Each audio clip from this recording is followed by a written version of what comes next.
Vous voulez faire une nouvelle réunion, mais au lieu de faire une réunion dans un local quelconque, vous voulez faire une rencontre virtuelle. Vous pouvez la faire sur Teams ou sur Skype. Donc, si je prépare une réunion Skype, une nouvelle réunion Skype, les mêmes menus s'ouvrent, ça se fait de la même façon. La seule chose, quand vous allez entrer le nom des gens, puis l'objet de la réunion, bien sûr, vous allez ensuite l'envoyer. Le participant va recevoir ce lien ici. Ça fait que quand, dans sa boîte, s'il accepte la réunion, bien sûr, il va recevoir un lien pour la réunion Skype. Si vous décidez de faire une réunion Teams plutôt qu'une réunion Skype, donc je vais annuler celle-là. Voulez-vous non. Je vais faire un nouvel élément, puis une réunion Teams. Ça ressemble presque exactement pareil. Plutôt que d'avoir un lien Skype, j'ai un lien Teams. Ça fait que j'indique le nom des participants. On peut encore utiliser l'assistant pour la planification. Puis, on sélectionne les heures qu'on veut de la réunion et nos participants, le sujet. Quand on va l'envoyer, l'utilisateur devra choisir accepter la réunion ou la refuser. Puis, je vais juste vous montrer qu'est-ce que ça ressemble pour le participant après qu'il accepte la réunion. Puis, comment il se joint à la réunion. Donc, puis la même chose pour vous, la personne qui planifie la réunion. Donc, je vais fermer ceci, l'assistant, comme si ça a été envoyé à toutes les personnes. Je vais juste le fermer. Je ne vais pas enregistrer les modifications. Puis, je vais aller dans mon calendrier. J'ai justement une rencontre le 28. J'ai une rencontre sur Skype avec Mathieu Gauthier. Ça fait que j'ouvre la rencontre. Je vais juste l'ouvrir. Puis, ici, c'est rencontre Anne et Mathieu. Participer à une rencontre Skype. Je clique sur ceci. La réunion Skype va s'ouvrir. Je vais juste le cliquer. Mathieu n'est pas là. Mais c'est ça, la réunion Skype ici. Accéder à la partie audio de la réunion. Si je fais OK, je vais être tout seul dans la réunion. OK, donc Mathieu n'est pas là parce que c'est pas le temps.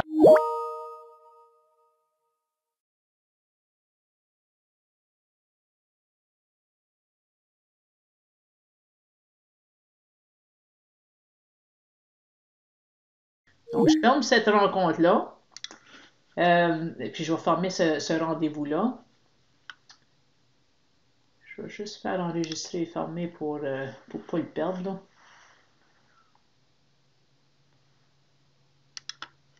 OK, puis, plus tard dans l'après-midi, j'ai une rencontre Skype. Pas une rencontre Skype, mais une rencontre Teams. Ça fait, je vais vous montrer la différence entre les deux parce que celui-ci, je vais juste l'ouvrir de nouveau. Là. Je vais vous montrer le lien. Participer à une rencontre Skype, ça c'est celle-là. Puis une rencontre Teams. Rejoindre la réunion Microsoft Teams. Ça fait que le lien est juste différent. Il y en a un qui est en bleu, l'autre est en violet, mais la réunion ne se fait pas au même endroit. Donc, ceci, c'est pas Skype, c'est vraiment dans notre Teams. On a un outil qui fait comme Skype, qui est intégré dans Teams. Ça fait, je vais cliquer dessus pour rejoindre cette réunion-là. Il n'y a personne qui va se rejoindre à la réunion tout de suite parce que la réunion est juste prévue pour lundi prochain. Ça fait, je vais l'ouvrir pour vous montrer qu'est-ce que ça ressemble. Je vais juste ouvrir mon Teams parce que j'ai aucun Teams ouvert tout de suite. Ça fait, je vais juste ouvrir Teams. Puis, la rencontre Teams ressemble à ceci. Ça fait que puisque c'est moi qui a lancé cette réunion-là, mon webcam est activé. Elle est fermée. Physiquement, j'ai comme une petite tablette en avant là, qui ferme. Donc, elle est fermée tout de suite. Mon micro est activé, mais tous les participants qui vont se joindre à la réunion, eux autres, ça va être désactivé. Ça fait que je vais faire joindre maintenant pour aller dans la réunion. Puis, bien sûr, je vais être seul dans la réunion. Mais comme vous voyez, ça ressemble, je peux activer la conversation à côté ici.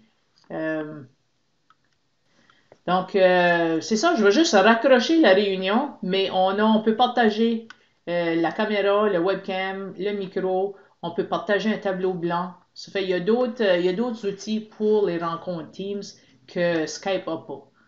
Donc, je vais juste raccrocher pour le moment. Ça fait que ça serait une bonne idée d'explorer les rencontres Teams aussi. Pour les rencontres Teams, si vous voulez faire une rencontre avec un Teams quelconque, au lieu de faire la rencontre, au lieu de faire ceci directement sur Outlook, faire une rencontre comme ça, vous pouvez, si vous avez une équipe, un Teams que vous voulez, avec qui vous voulez faire une rencontre, vous pouvez aller directement, je vais juste fermer celui-ci là, vous pouvez aller directement sur Teams. Je vais aller sur Teams ici. Puis ici que je veux faire une rencontre, je vais aller dans le calendrier. Puis si je veux faire une rencontre, bon, je vais la faire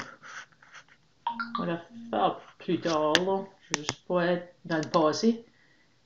Ici, je vais faire une rencontre Teams. Je vais juste mettre n'importe quoi, là. Localisation.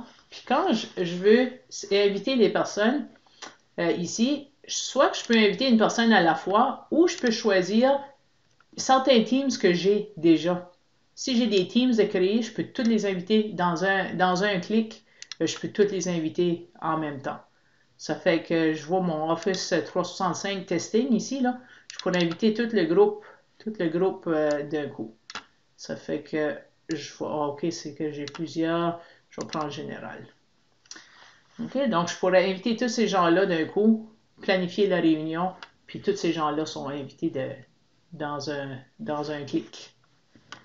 Ça fait que 3 façons de faire nos réunions live ou des réunions virtuelles.